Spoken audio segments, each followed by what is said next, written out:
Yeah, sanibonani balaleli ake ngithathe leli thuba ukuthi ngiphinde ngibonge ukuthi sibe nale episode lena yokuthi si-unleash health topics ethu. Today sikhuluma environmental health.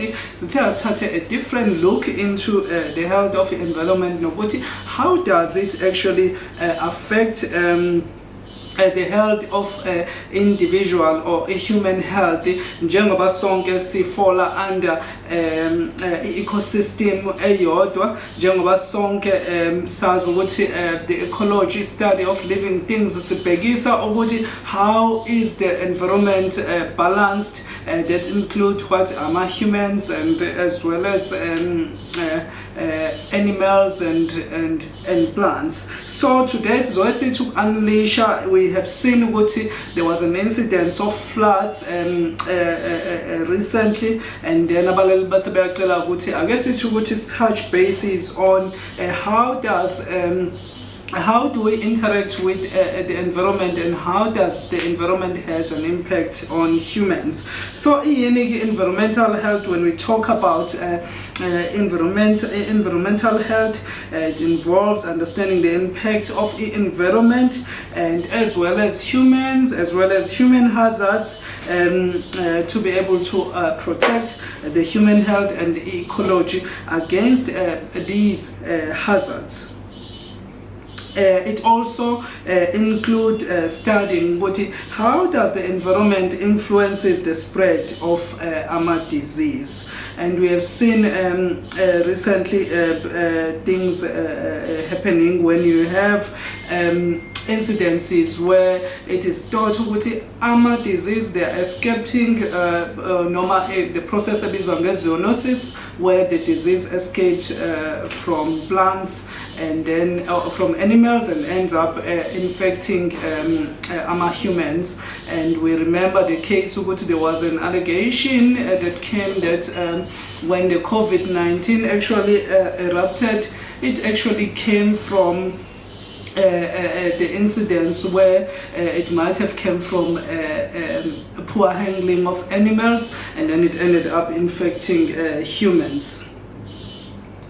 What are the environmental health hazards, and are they really important in this case?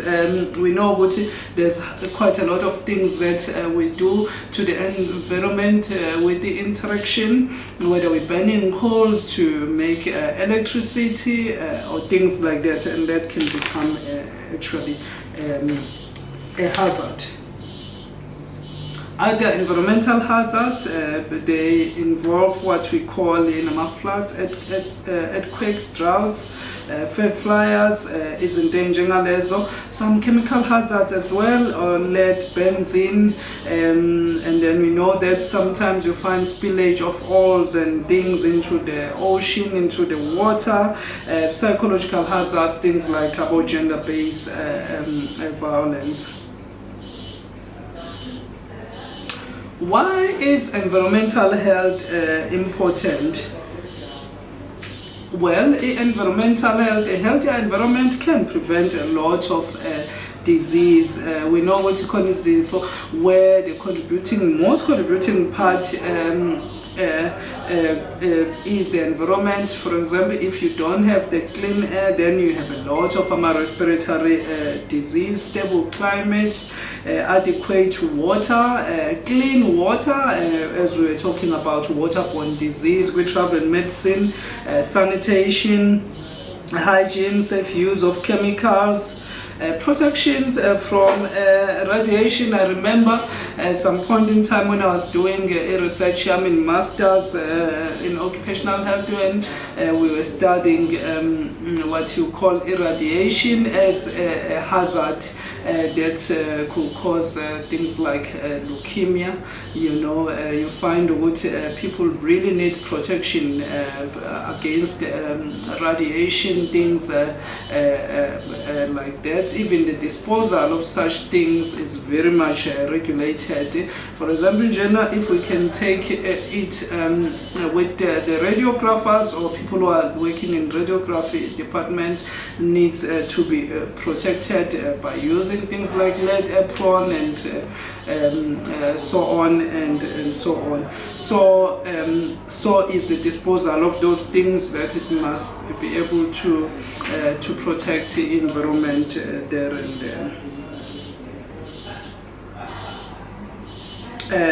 In addition to that, sound agricultural practice and things like that. So in this case, the municipalities and authorities must come into play and make sure that they create policies that should allow everyone in practice to actually be regulated on how they do it in the environment. For example, in the health sector, after disposal of medical waste, it must be taken and be disposed and be sterilized, and then it can then be disposed into the environment, things like that. Regulation of waste management, even if it's domestic waste, things like that. What is the impact of global warming, climate change, and recent flood to an individual health? So we know that with global warming, it comes from a lot of excretion of carbon dioxide into the environment, and then you get what the global warming and climate change is. Rising up of the sea level tides, and then you can get spilling of water into land.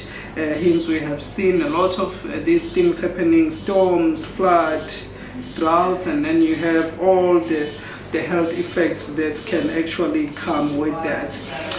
The recent floods were an example of things that can happen to human as a result of these environmental changes, severe storms and floods.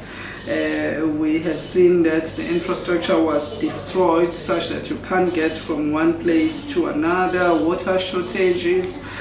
Some of the areas in Durban still have no water and electricity, and then of course agricultural runoff, spilling of oil and things into the ocean or into water, damage of crops, property.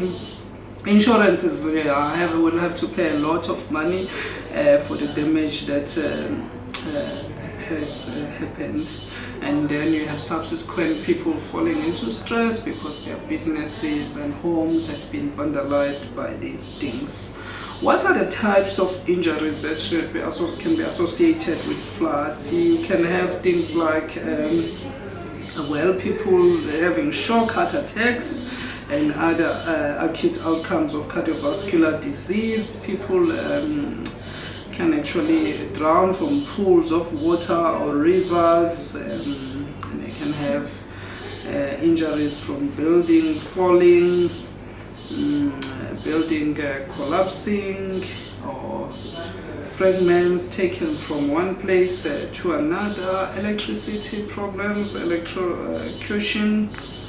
You have waterborne disease, diarrhea, vectors, and then you also have infections, skin infection, respiratory